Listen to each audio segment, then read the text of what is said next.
আমি আপনার পছন্দ করি না, আপনার সাথে আমার কখনো যায় না। কেন এটা করলেন, কেন করলেন? আমি বলছিলাম আমার বিয়ে করে সেই সুযোগটার কাজে লাগাইছেন না। ভুল বুঝতেছ। এটা ঠিক আছে, আমি তোমার খুব পছন্দ করি, এই জন্য আমি আমার চোখের সামনে তো তুমি ছোট হইতেছিলা, তোমার পরিবার ছোট হইতেছিল, চাও দিয়ে কত মানুষ কি নাকি বিপদ হয়ে যায়। বিপদ থেকে উদ্ধার করার জন্য আমি কইছি যে আমি বিয়ে করুম। আমি বিয়ে করতে চাইছি আপনারে? আমার বাপের মুহের দিকে তাকে আমার বিয়ে করতে হইছে, সমাজের দিকে তাকে আমার বিয়ে করতে হইছে। আমার বাপ জোর করে আপনার আমার বিয়ে আছে, আমি তো বিয়ে করতে চাই না। আর শুনেন, আমি পড়াশোনা করতেছি, পড়াশোনা শেষ করে আমি যখন চাকরি পাবো আপনি আমার তালাক দিন।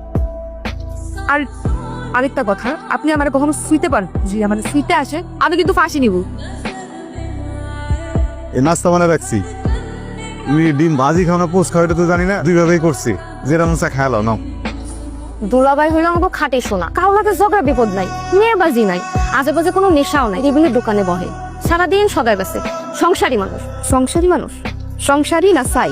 ওর আমার প্রতি আগে থেকে নজর ছিল, যেই দেখছে গড়তে পড়ছি অমনি যোগ বুঝা কোপ মারছে। নইলে ওর মতো একটা দোকানদারি আমি বিয়ে করি, ও যায় আমার লোকে যত যাই কস। সালমানের বিয়ে না করলে তো ভালো হয়েছে, টাকা না থাকলে সবাই নিজিবিলি হয়ে যায়, বিটে বাড়ি ছাড়া তো আর কিচ্ছু নাই। আল্লাহ জানেন এই ফকিরটার লোকে আমি কেমনে সংসার করবো। বন্ধুরা কিছু বলে? কি বলবে? এই যে বিয়ের শাদী করছো, বিয়ের পর তো অনেক কিছু জানতে চায়, আগ্রহ থাকে, আমার ব্যাপারে কিছু জিজ্ঞাসা কেন?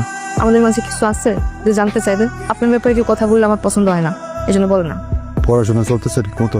পরীক্ষার ডেট দিছে? হুম, ডিভিশন দিচ্ছ না? টাকা পয়সা কিছু লাগলে তুমি লজ্জা পাও না? দিব, সমস্যা নেই। হুম।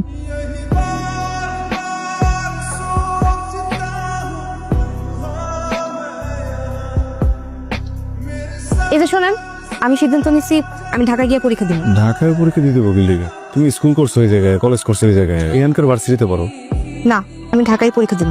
আচ্ছা ঠিক আছে, বুঝলাম। ধরো ঢাকায় তুমি গেলা, কিন্তু আমার তো কাম করছো ওই জায়গায় না, কোন দেখাশোনা করবো কে? আপনাকে আমি আগেই বলছিলাম আমি আমার ইচ্ছা মতো পড়াশোনা করবো। আপনি যদি না পারেন আমার তালাক দেন, আমি জায়গা, আমি তো আপনার জন্য আমার পড়াশোনা ছাড়তে পারবো না। আমি ঢাকায় পরীক্ষা দিলেন। ওই কথায় কথায় তালাকের কথা নয়, ঠিক আছে দিবা ঢাকায় পরীক্ষা।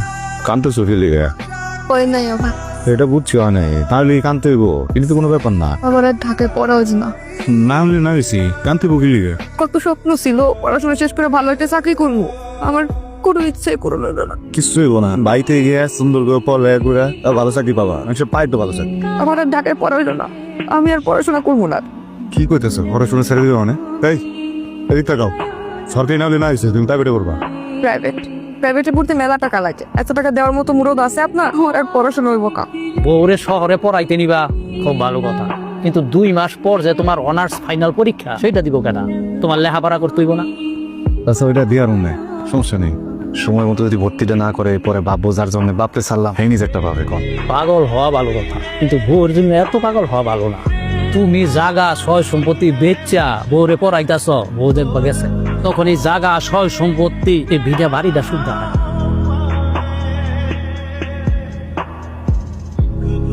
হাই, আমি শাহেদ। আসসালামু আলাইকুম, আমি রুহি। ওয়ালাইকুম সালাম। রুহি, তোমাকে ক্লাসে দেখছিলাম, খুব মনোযোগ দিয়ে লেকচার শুনছিলাম, তোমাকে দেখে খুব চেনা চেনা লাগছে। তুমি কি উত্তরাতে থাকতা? না না, আমি তো গ্রামে থাকতাম, ঢাকা শহরে আসছি পড়াশোনা করতে। আচ্ছা, নতুন আসছো, কোথায় উঠছো? মহাখালী। মহাখালী? তুমি চাইলে আমরা কিন্তু একসাথে ক্যাম্পাসে আসতে পারি, মানে আমার যেহেতু বাইক আছে, সো একসাথেই আসতে পারি, তোমার টাইমটাও সেভ হলো। থ্যাংক ইউ শাহেদ, আমি জানাবো।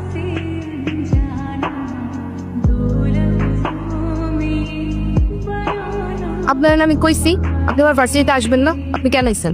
করে না সেমিস্টার ফি দিতে, অন্ত টাকা পয়সা আসবে আমার লগে, দিতে পারি নাই, হবে লাইছি টাকা। আছেন দেন, পুরোটা আছে, উইনা নিতে হইব না? চিন্তা আর করবো না, একটা সেমিস্টারের টাকা তো ঠিক মতো দিতে পারি, পিছাই আমার করে দিতে হয়। এমন একটা মানুষের বিয়ে করছি যার নুন আনতে ফানতে ফোড়ায়। উনি কি এত রিলেটিভ? রিলেটিভ না, পরিচিত। কি দেখো এমন করে? কি বলছো না? না বুঝি না, বুঝাই বলো। Rohit, I love you. I really don't know how to explain, but I really love you, bro. আমি তোমাকে অলওয়েজ ফিল করি, আমি যখন ক্যাম্পাস থেকে বাসায় যাই আমি অলওয়েজ তোমাকে মিস করি, আমি সব সময় চাই তোমার সাথে কানেক্টেড থাকতে। আমি জানি না কেন এটা ফিল করি, বাট এটা আমার হচ্ছে আমার সাথে। I love you, Rohit. আমি তোমাকে বিয়ে করতে চাই রোহি, আমি চাই সবসময় তুমি আমার পাশে থাকো, আমি এক মুহূর্তের জন্য চাই না তুমি আমার পাশ থেকে যাও। Is it possible, Rohit? Will you be my life partner? শোনেন, আমি আপনার সাথে ভালো নাই। জানি। না আপনি জানেন না, আমি একজনের ভালোবাসি, ওরে বিয়ে করতে চাই। ক্লাসমেট সাহেব। সাহেদের মতো শহরের পোলাবানগুলা 2 দিনের ভালো লাগারে ভালোবাসা মনে করে ফেলে। একদিন শেষ হয়ে গেলে ভালো লাগা আর থাকে না, ভালোবাসা আর থাকে না। এইসব জায়গায় জীবনটা নষ্ট করো না, পরে অনেক কষ্ট পাবা। আমি না এত কিছু শুনতে চাই নাই, আপনি আমার ডিভোর্স দেবেন। বুঝতেছো না তুমি অনেক আদুরে বড় হয়েছো, বদমেজাজি। কখন তোমার মন ভালো থাকে, কখন তোমার মন খারাপ থাকে, এটা তো সবাই বুঝবো না। এত কম সময়ে পোলা তোমার কষ্ট করছে না, ওকে পারবো সবকিছু ব্যালেন্স করতে। একবার বোকামি করছো না, একবার বোকামিটা করো না। ভালোই তো আছো, সমস্যাটা বুঝি না। ভালো আছি? আমি ভালো আছি? আপনি ভালো আছেন, আমি ভালো নাই। আমি একদমই ভালো নাই। আমি সাহেবকে ভালোবাসি, ওরে বিয়া কইরা সুন্দর একটা সংসার করতে চাই। আপনি আমার ছায়া দেন, আমার ডিভোর্স দেন। তুমি ডিভোর্স দিলে তুমি ভালো থাকবা? অবশ্যই ভালো থাকবো। ও না আপনার থেকেও বেশি আমার ভালোবাসে, আমার কেয়ার করে। আমরা বাইকে ঘুরি, আউটিং এ যাই, বাইরে খাইতে যাই। ও আমার ছোট ছোট সব ইচ্ছা পূরণ করে। আমি তো জীবনে এমনই একটা মানুষ চাইছিলাম যে আমার সব স্বপ্ন পূরণ করব, কিন্তু আপনি সেটা কখনোই পারবেন না। আপনি আমার ছায়া দেন, আপনার কিছু করতে হবে না। আমি সব পেপার রেডি করে রাখছি, আপনি শুধু একটা সাইন দিবেন। বসেন, আসছে। এই কাগজটার মধ্যে একটা সাইন দিবেন, দেন। Thank you so much.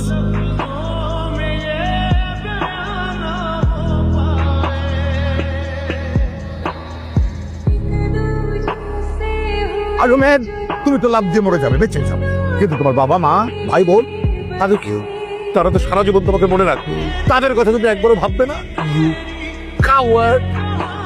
ঠিক আছে, তুমি তোমার বাবার ফোন নাম্বার দাও, তোমার মার ফোন নাম্বার দাও। আমার কেউ নাই।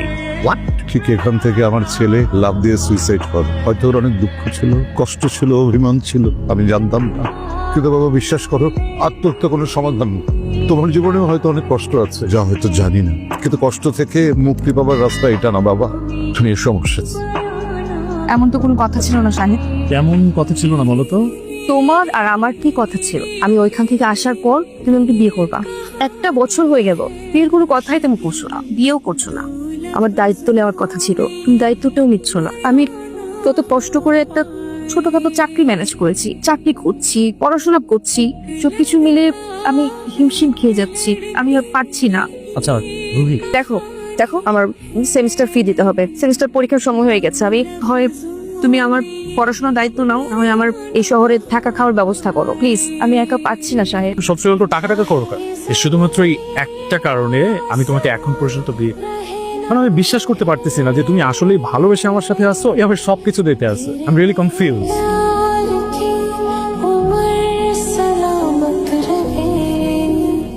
আজকে আমি তোমাদের একটা খুবই গুরুত্বপূর্ণ টপিক নিয়ে আলোচনা করব।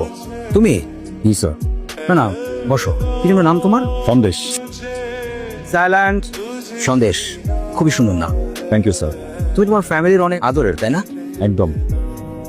কে কে আছে তোমার ফ্যামিলিতে? স্যার ফ্যামিলিতে বাবা আছেন, আমি দুজন। রসগোল্লা নাই? আহা, তুমি তো অলমোস্ট কমপ্লিট করে ফেলেছিলে, এখন আবার এখানে এসে সেকেন্ড ইয়ারে ভর্তি হলে? স্যার খাল কেটে কুমির না তো মানুষেরই স্বভাব, এমন একটা স্বভাব আমার আছে। কুমির চলে আসে, আমার লেখাপড়াটা আর হয়নি, কিন্তু আবার শুরু করবো। Okay good. শাহেদ, তোমাকে কোনোভাবেই ফোনে পাচ্ছি না। আমার আগামীকাল সেমিস্টার ফি জমা দেওয়ার লাস্ট ডেট। আমি এইবার যদি সেমিস্টার ফি জমা দিতে না পারি, আমি হয়তো পরীক্ষা দিতে পারবো না, হয়তো আমাকে ভার্সিটি থেকে বের করে দিবে। আমার কাছে হাত খরচের টাকাটাও নেই। তুমি প্লিজ কিছু একটা করো, এবার আমাকে একটু কল দাও প্লিজ। স্যার প্লিজ, স্যার এবারের মতো একটা শেষ সুযোগ দেন স্যার প্লিজ। কতগুলো রিটেক আছে তোমার মাথায় আছে? লেখাপড়াটা ঠিক মতো করো, ব্যাপারটাকে একটু ভালোভাবে ডিল করো। এবারের মতো তোমার সেমিস্টার ফি সাবের কল্যাণ ট্রাস্ট থেকে অ্যাডজাস্ট করা হয়েছে। আর তুমি তো জানোই অসচ্ছল এবং চাকুরিজীবী স্টুডেন্টদেরকে সাবের কল্যাণ ট্রাস্ট হেল্প করে থাকে। Sir thank you. তো এটা কিন্তু তোমার শেষ চান্স, ঠিক মতো লেখাপড়া করো। হ্যালো হ্যালো, আচ্ছা তুমি ফোন ধরো না কেন? এই একটু ব্যস্ত ছিলাম, বাসায় আছি। বিজি না? আমি তোমার বাসায় উঠতেছি। বাসায় উঠতেছো মানে? আমি আসলে সাহেবের ফ্রেন্ড না, গার্লফ্রেন্ড। ও আমাকে লাস্ট 1 বছর যাবত বিয়ের কথা বলে ঘোরাচ্ছে, বিয়ে করছেন। ইভেন 7 দিন যাবত আমি তাকে কোনো ফোনে পাচ্ছি না, সে আমার সাথে দেখা করছে না। আপনার সাথে এসে ডিরেক্ট কথা বলি, সবকিছু ফয়সালা আপনার সামনে হোক। আপনি সাহেবকে একটু ডাকুন। শাহেদ, আমি এসব কি শুনছি? বাবা করলাম, আমি সব এক্সপ্লেন করি। বাবা ও আমার পরিচিত, আমার রিলেশন ছিল, এন্ড একটা পর্যায়ে গিয়ে আমি ভাবছিলাম যে ওর সাথে আমার যা, আই ওয়াজ রং বাবা। ও একটা গোল্ড ডিগার বাবা, ওর টাকা পয়সা লোভ। সামনে কথা বলো তুমি। কি বলতে চাও তুমি? কেন আসছো আমার বাসায়? কেন আসছে বুঝো না তুমি? বিয়ের কথা বলে কেন ঘোরাচ্ছ? বাবা শি ওয়াজ ম্যারিড। আমি মানি ওর সাথে আমার রিলেশনশিপ ছিল, বাট আমি কোনোভাবেই জানতাম না বাবা রিলেশনশিপের আগে দ্যাট ও ম্যারিড ছিল। ওর হাজবেন্ডকে ডিভোর্স দিয়ে আসছে আমার কাছে, এন্ড এটা আমি জানার পরেও আমি সেটা অ্যাকসেপ্ট করে নিছি। তুমি আমাকে যে পকেট মানি দিতে বাবা, সেখান থেকে আমি সেমিস্টার ফি দিতাম, ওর কলেজ ফি দিতাম, এরপরেও আমার সাথে চিট করছে। আঙ্কেল বিশ্বাস করুন, আমি লোভী না।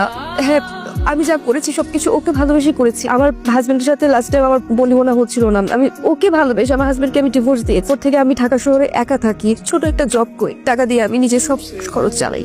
আমি শুরু থেকেই বুঝতে পেরেছি যে তুমি একটা অসভ্য ফ্যামিলি থেকে এসো, নাহলে এখানে এসে এইসব কথা বলতে না। আমি এটাও বুঝাচ্ছি যে তুমি একটা আনএডুকেটেড ফ্যামিলি থেকে এসো। সেকেন্ডলি, তোমার এত বড় সাহস হলো কি করে? তুমি বিয়ে করেছো, তারপরে আমার ছেলের সাথে সম্পর্ক করেছো। তুমি আমাদের ফ্যামিলি সম্পর্কে জানো? কোন অ্যাঙ্গেল থেকে তোমার সম্পর্ক ভালোবাসা বা বিয়ের শাদী পর্যন্ত যাবে? তুমি তোমার স্বামীকে ঠকিয়েছো, প্রতারণা করে এখন আমার ছেলের সাথে প্রতারণা করছো। আমি চাই না তোমার দিক থেকে আমার ছেলের সাথে কোনো প্রকার যোগাযোগ থাকে। তুমি বের হয়ে যাও, যাও।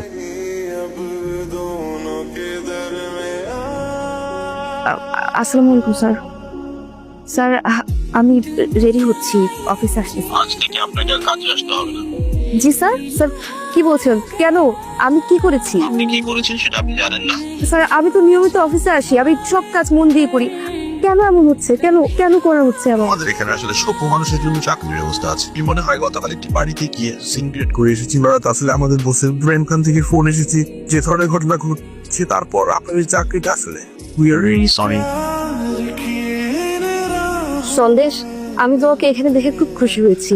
আসলে পরিশ্রম মানুষকে কতটা সফল করে সেটা তোমাকে দেখেই বোঝা যায়। কি নাম আপনার? রুহি। রুহি, আমি কি আপনাকে চিনি? সিমন সাহেব, দেখুন আমাদের এটা তো রেস্টুরেন্ট বিজনেস, তাই না? কিন্তু ওদের ম্যানার থাকাটা ইম্পর্টেন্ট। সুহি, আপনি যে এদিকে আসুন। সরি, আপনার চাকরিটা হচ্ছে না, আপনি আসতে পারেন। স্যার কি বলেন? আপনি না একটু আগে বললেন আবার সবকিছু ওকে, আমি তো ভেবে ফেলেছি আমার জবটা হয়ে গেছে। আপনি বলেছেন আপনি বললে জবটা হয়ে যাবে, তাহলে জবটা কেন হচ্ছে? সুহি, আমি কিন্তু আপনাকে একটু আগে আরেকটা কথা বলছিলাম যে আমাদের এমডি সাহেব যদি আপনাকে শিওর না করেন, সেক্ষেত্রে আমরা আপনাকে শিওর করতে পারবো না। স্যার আমি সরি স্যার, আমার ভুল হয়ে গেছে। আমি অন্য কারোর সাথে আপনাকে মিলিয়ে ফেলেছি, আমি আপনাকে আসলে চিনতে পারিনি। স্যার আমার এই জবটা খুব দরকার স্যার। আমার বাসা ভাড়া, সেমিস্টার ফি সবকিছু বাকি। তো এই জবটা না পেলে আমার জীবনটাই থেমে যাবে স্যার। আমি কিছু করতে পারবো না। আমি জীবনে শুধু পড়াশোনাটাই করতে চেয়েছি, আর কিছু করতে চাই না স্যার। আপনি যা বলবেন আমি সেভাবে চলবো। আপনি যা যা করতে বলবেন আমি তাই করবো। Please sir, please sir. Sir আচ্ছা রোহি, তুমি কি আমাদের স্যারকে আগে থেকেই ছিল? মানে ওই দিন তোমার কথাবার্তা শুনে মনে হচ্ছে যে তুমি স্যারকে আগে থেকেই ছিল। হ্যাঁ, আমি ওনাকে আগে থেকে চিনি। না মানে উনি আমার ক্লাসমেট, আমরা একই ভার্সিটিতে পড়ি, একই ক্যাম্পাসে আছি। ওনার পড়াশোনার গ্যাপ ছিল, এখন আমাদের সাথে কন্টিনিউ করছে। তোর কাছে আমি হিসাব চেয়েছি।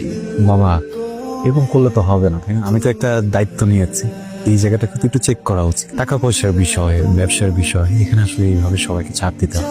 আচ্ছা সব বাদ দিলাম, আপনি এটা দেখলে আমার ভালো লাগবে প্লিজ। যে ছেলে তার স্ত্রীর জন্য শেষ সম্বলটা বিক্রি করে দেয়, আমি তার কাছ থেকে হিসাব নেব।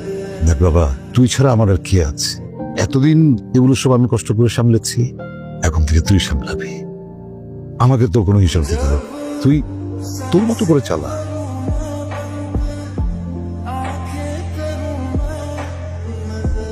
আঙ্কেল, আমি অনেক বড় ভুল করেছি। সন্দেশের মতো ছেলেকে আসলে আমি দূরে ছেড়ে দিয়েছি, অবহেলা করেছি, আমি কাজটা ঠিক করিনি। আমি আমার সব ভুল বুঝতে পেরেছি আঙ্কেল। সন্দেশ, সন্দেশ, আমি ভুল করেছি। আমি তোমাকে ডিভোর্স দিয়ে শাহেদের কাছে গিয়েছি। আমি ভেবেছিলাম ওইটাই জীবন। শহরের মানুষরা অনেক ভালো, জীবনে চলতে অনেক টাকার দরকার। ভেবেছিলাম শাহেদকে বিয়ে করে সুন্দর একটা সংসার করবো, ঘুরবো ফিরবো, যে সংসারে কোনো অভাব থাকবে না, খুব গোছালো একটা সংসার হতো। কিন্তু সেটা আমার স্বপ্নই ছিল। বাস্তবতা অনেক কঠিন। বাস্তবতা বুঝতে গিয়ে সব ফেক মানুষদের মাঝে আমি আসলে সত্যিকারের ভালোবাসাটা খুঁজে পাইনি। আমি বুঝতে পেরেছি জীবনে চলার জন্য যোগ্যতা দরকার হয়। আমাকে তোমার কোনো কিছু দিতে হবে না, পড়াশোনার জন্য কোনো খরচও দিতে হবে না। আমি নিজের যোগ্যতা দিয়ে পড়াশোনা করে চাকরি করে টাকা পয়সা উপার্জন করব। সন্দেশ, আমি শুধু চাই তোমার পাশে আমার বউ হিসেবে স্বীকৃতি পেতে। আমার মনে হয় তোমার এখন যাওয়া উচিত, প্লিজ। মানুষ তার জীবনে সবচাইতে বেশি ওই জিনিসটার পিছনেই দৌড়ায়, যে জিনিসটাকে সে সবচাইতে বেশি ভালোবাসে। আমি যেমন তোমার পিছু দৌড়েছি, কেন জানো? আমার জন্মের পর পর আমার পরিবারের সবার দেখছে। আমার বুদ্ধির পরে কূটনৈতিক পরিবার জিনিস আমি বুঝি। যেদিন তোমার গিয়ে করছিলাম আমি ভাবছিলাম হয়তো বা আমার এখানে কি রাখবো, সৃষ্টিকর্তা তোমার মাধ্যমে আমার কাছে আমার পরিবার পাবো, কিন্তু আমি ভুলছিলাম। আমি ভাবছিলাম তোমার মতো একটা মানুষ যদি আমার জীবনে থাকে, আমার জীবন হয়তো আর কোনোদিন কোনো আফসোস থাকে। আমি সেইখানেও ঘুরছিলাম।